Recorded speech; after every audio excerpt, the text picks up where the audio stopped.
Good morning, folks. It's the first day of December and we've got science news. Space weather, Earth weather, geoengineering, galactic magnetic fields, and Taurus jet plasma cosmology.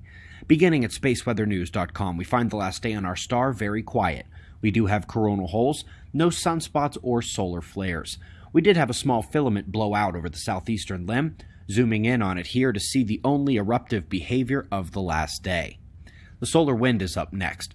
In purple, you can see the slight increase in solar wind intensity that occurred over the last 24 to 36 hours, but scale on the left tells us it barely cracked 400 kilometers per second, so the stream was still very weak, leaving geomagnetic conditions quiet. Nothing is going to be calm and quiet in the central block of the Philippines later tonight and into next week.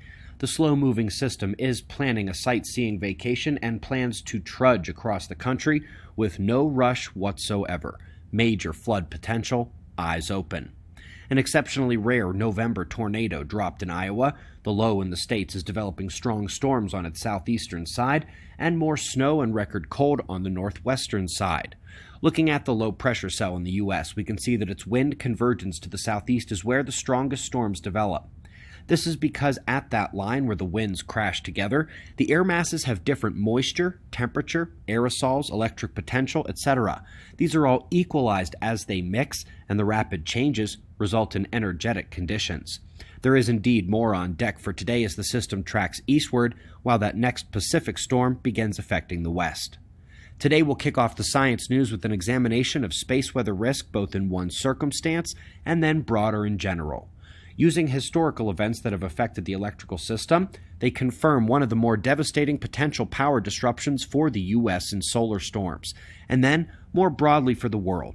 Space weather is underestimated in terms of its potential to devastate the planet. If the induction is significant enough, every copper wire on the Earth is in jeopardy.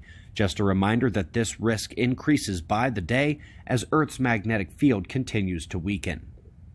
We're going to take a quick peek here on colliding galaxies. Hubble has spotted two systems dancing and destined to collide. If it looks like there is material between them, just very sparse and diffuse, that's right.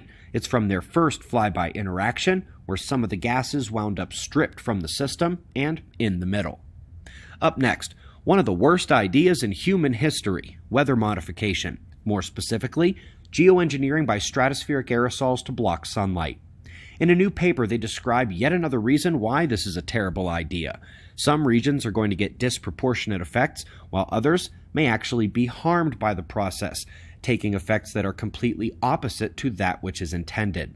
For those who don't know, this channel firmly stands against weather modification. We know the operations and tests have occurred, as some have even been publicized. Our goal in the rare coverage here, however, is to point out a mainstream paper that you can use as ammunition, as opposed to something else that might make you sound crazy, which ends up hurting everybody. Moving on now to a paper finally in print, once again months after we saw it here in preprint.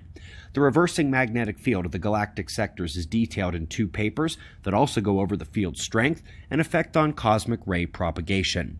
FYI, the radio halo images show where the electrons around the galaxy are being accelerated by magnetic fields.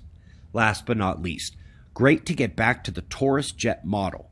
Both at large scale and small, this is toroidal and poloidal fields in a system together, respectively. They are seen around planets, stars, galactic nuclei, and entire galaxies themselves. It may even be the large-scale shape of the Laniakea and Perseus-Pisces cluster groups, too.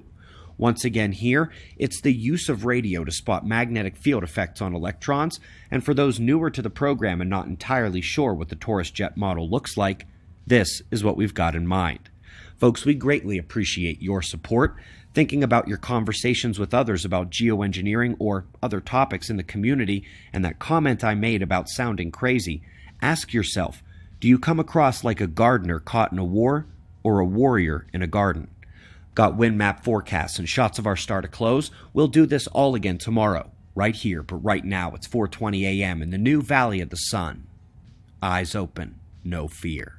Be safe, everyone.